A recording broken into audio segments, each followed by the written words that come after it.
Salve, salve tricolores, sejam bem-vindos a mais um vídeo aqui do canal. Para você que é novo, já se inscreva aí embaixo, deixa o like nesse vídeo e me siga lá no Instagram, Alemão SPFC. E agora, sem enrolar, vamos pro vídeo de hoje. Excelente sexta-feira para todos vocês, que Deus abençoe o nosso dia, São Paulinos e São Paulinas, né? Estamos aí a mais um dia para a próxima partida do Campeonato Brasileiro, né? Sequência pegada, né? Enfrentamos o Inter, empatamos, enfrentamos o Corinthians, empatamos, enfrentamos o Cuiabá e perdemos. E agora, no São Januário, tem São Paulo e Vasco. Vamos falar um pouquinho do Vasco, né? Que é nosso adversário de amanhã, 9h30 da noite. O Vasco vem num momento totalmente conturbado. Ontem tiveram as partidas restantes, né? Ainda da última rodada, e com a vitória do Vitória, o Vasco entrou de maneira oficial na zona do rebaixamento, né? Com 7 pontos, o Vasco aí, a primeira equipe na zona, demitiu seu treinador, tudo isso ontem, né, rapaziada? Demitiu o Álvaro Pacheco com apenas 4 partidas, exatamente. Foram 4 jogos, 3 derrotas e 1 empate, e com uma passagem relâmpago, o cara foi mandado embora. Então, o Vasco vai vir enfrentar a gente dentro de casa, com pressão da torcida, sem treinador, né? Vai vir com um cara interino e também aí de maneira oficial agora na zona do rebaixamento, galera. Exatamente. O que vocês acham aí que a gente pode enfrentar nessa partida de amanhã? Isso pode ser um bom sinal ou não. Eu já vi muitas das vezes o time trocar o treinador e deslanchar, às vezes até com o próprio interino. Quem não se lembra, né, quando o São Paulo trocou o Carpini, o Milton assumiu o time e do nada o São Paulo fez 3-0 fora de casa contra a equipe do Atlético Goianiense, né? Então, isso pode evidenciar um bom parâmetro para a gente, ou não. O que você acha? Eu acho que São Paulo vai enfrentar dificuldade sim, até porque o Campeonato Brasileiro a gente vê que é uma loucura. Por exemplo, Cuiabá, nas 6 primeiras partidas do Brasileirão, não tinha feito um golzinho sequer. Do nada meteu 5 no Criciúma, 5 no Fortaleza e ganhou do São Paulo no Morumbi. Não dá para entender, se a gente pegar a zona de rebaixamento hoje, 4 gigantes, né, do futebol brasileiro, né? A gente tem aí o Fluminense, que é o lanterna, a gente tem o Vasco, 3 gigantes e um pequeno, né? Tem o Vasco, o Grêmio, o Fluminense e o pequeno Corinthians, né? Que provavelmente deve ser rebaixado, né, rapaziada? Brincadeira da parte aí, mas é um campeonato muito maluco. A gente pega os resultados rodada por rodada, não dá muito para entender, mas vamos para cima do Vasco aí em busca destes 3 pontos. Acredito que sim, a gente possa levar esses 3 pontos para casa, porque senão a gente começa, ó, ir para baixo, começa a ir para baixo. Ontem Palmeiras venceu, ontem Flamengo venceu, então os times aí da parte de cima estão pontuando. São Paulo não pode ficar para trás, fechado? Vamos falar um pouquinho sobre a novidade do dia, que a gente deu destaque aí para vocês, que é o Wellington. Ele recebeu sondagens de 2 equipes do futebol europeu. Primeiramente, a equipe do Torino, que é uma equipe de muita tradição lá no futebol italiano, né? A rival histórica da equipe da Juventus, que é de Turim, é o nome da cidade aí. É uma equipe que, mano, sempre disputa aí a primeira divisão, às vezes até flerta, chegando um pouquinho nas finais da Copa, né, e tudo mais. É uma equipe que sempre tem grandes jogadores e agora eles estão interessados no Wellington. E também tem uma outra equipe, que é a equipe do Southampton da Inglaterra. Galera, o Southampton é uma equipe também muito tradicional, que esteve aí durante muitos anos disputando a Premier League. Em 2022 eles caíram, e nessa temporada, em 2023, que a temporada lá é na metade, eles foram rebaixados e nesta temporada eles voltaram. Ou seja, quando iniciar a próxima Premier League, a próxima primeira divisão da Inglaterra, eles vão jogar a primeira divisão e eles estão de olho aí no Wellington. Sinceramente, eu já negociava agora. Hoje, mano, ele vai querer sair de graça aí, tava querendo negociar, já negocia hoje, pega, mano, se pegar, sei lá, 2 milhões, tá maravilhoso. O jogador vai sair de graça, aí a gente consegue focar no Alexandro, ou então numa outra peça, né? O Wellington tá jogando bem, mas a gente sabe, às vezes o jogador quer jogar bem, ó, para conseguir renovar o seu contrato. Então essas 2 equipes aí que vieram atrás do Wellington, independente de quem for, para mim tá beleza, paga uma compensação financeira aí pro jogador sair de imediato, né? Senão eles vão ter que assinar um pré-contrato e ele só vai chegar em janeiro, vai chegar de graça, beleza, mas só vai chegar em janeiro. Então paga uma compensação financeira, para eles é pouquinho, sei lá, se eles pagarem aí 400 mil euros, tá maravilhoso, né? A gente levando 2 milhões aí, porque, mano, infelizmente é o que dá. Não dá pra gente fazer uma grande venda, apesar dele ser um titular do São Paulo, ter pouca idade, porque o contrato tá se encerrando e o jogador quer sair.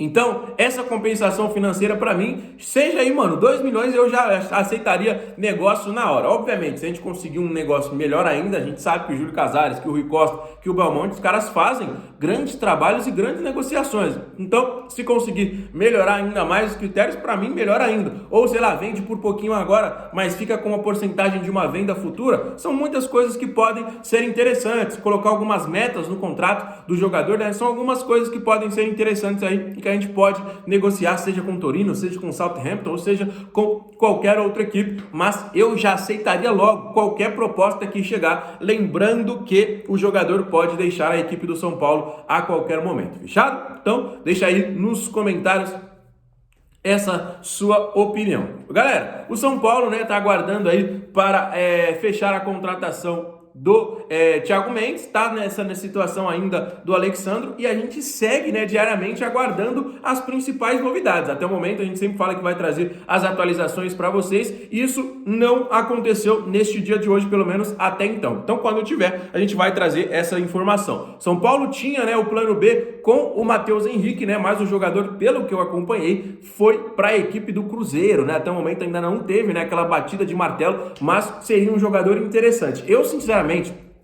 opinião minha, galera, eu acho que o Mateuzinho poderia render mais do que o Thiago Mendes para a equipe do São Paulo. E outra, não sei se tem uma mágoa, né? Mas o Thiago Mendes, quando ele saiu, ele falou: vou voltar para São Paulo, assisto o jogo de São Paulo, não sei o quê.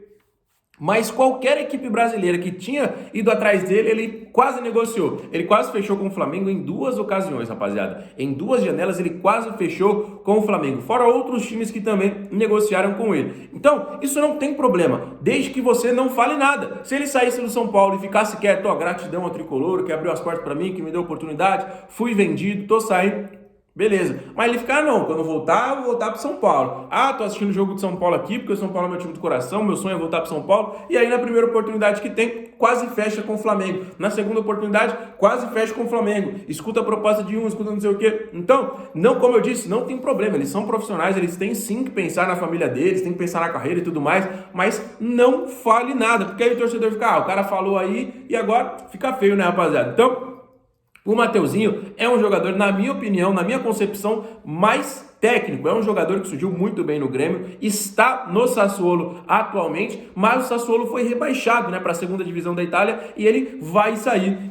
Mano, eu sinceramente gostaria do Mateuzinho, quero saber aí a sua opinião. Fechado? Deixa aí nos comentários. Falar um pouquinho sobre o Campeonato Brasileiro, né, como eu disse, esse campeonato maluco. Ontem o Vitória simplesmente meteu 4 no Atlético Mineiro, né, mano? Maluquice esse campeonato, né? Aí o Bahia perdeu pro Flamengo, né? Torci muito, tava acompanhando o jogo, torço muito pelo Rogério Ceni, e ainda teve Palmeiras e também o Bragantino, que foi outro grande jogo, mas o Palmeiras acabou saindo com a vitória. A gente não pode deixar esses times engrenarem, porque se eles embalarem, a gente já viu que é difícil pegar. O Palmeiras é o atual bicampeão brasileiro, o Flamengo a gente sabe, o Botafogo vem vivendo grandes momentos, né? Ano passado liderou o brasileiro inteiro, praticamente, não foi campeão, mas tá numa crescente boa. O Atlético Paranaense é um excelente time. O Atlético Mineiro tomou 2 goleadas nos 2 últimos jogos.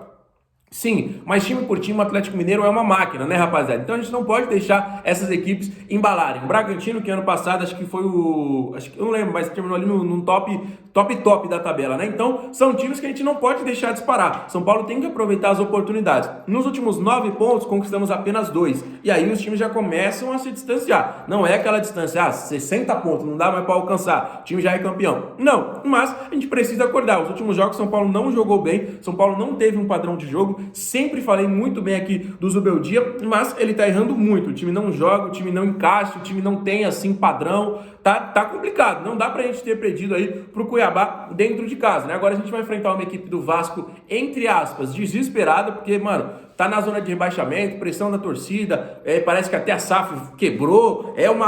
Tem coisa que só acontece com o Vasco também, né, rapaziada? Então, é um time que vai dar tudo de si dentro de campo, a torcida vai empurrar, mas a gente tem que ser inteligente. Na minha opinião, no papel, o São Paulo é mais time que a equipe deles. A zaga deles é muito fraca. Léo Pelé é horroroso, mano. Léo Pelé é o pior zagueiro que eu vi na história do São Paulo. Tem gente que defende ainda, eu não consigo entender. Mano, eu só acho que é a molecadinha, porque a molecadinha não viu Miranda, Alex Silva, eu tô falando dos caras que eu vi. Lugano, né? Porque, mano, não é possível você falar que o Léo Pelé é zagueiro de São Paulo com todos esses caras históricos, fora outros tantos nomes aí que a rapaziada que é mais velha que eu pode falar. Eu não falo porque eu não acompanhei, mas tem muitos zagueiros históricos aí com a camisa do tricolor paulista. Léo Pelé e Maicon. Maicon, pelo que eu acompanhei aí, os jogos que eu assisti do Vasco, todo jogo ele entrega um gol. Mano, não dá pra entender. Contra o Flamengo ele entregou um gol. Aí no jogo seguinte, eu não lembro contra quem foi agora, ele entregou um gol. Então, a zaga dos caras tá muito frágil, né, rapaziada? Na lateral direita, eu jogo um cara que é improvisado e o outro lateral fica no banco. Aí na esquerda, o Piton parece que é o que mais consegue, assim, né, ter um agrado da torcida. Mas complicadíssima a situação deles. Então, vamos pra cima. Fechado, rapaziada? Amanhã a gente vai trazer um vídeo especial com todas essas informações. E se você for novo por aqui, não esquece de se inscrever. Fechado? Fiquem com Deus. Um abraço. Valeu!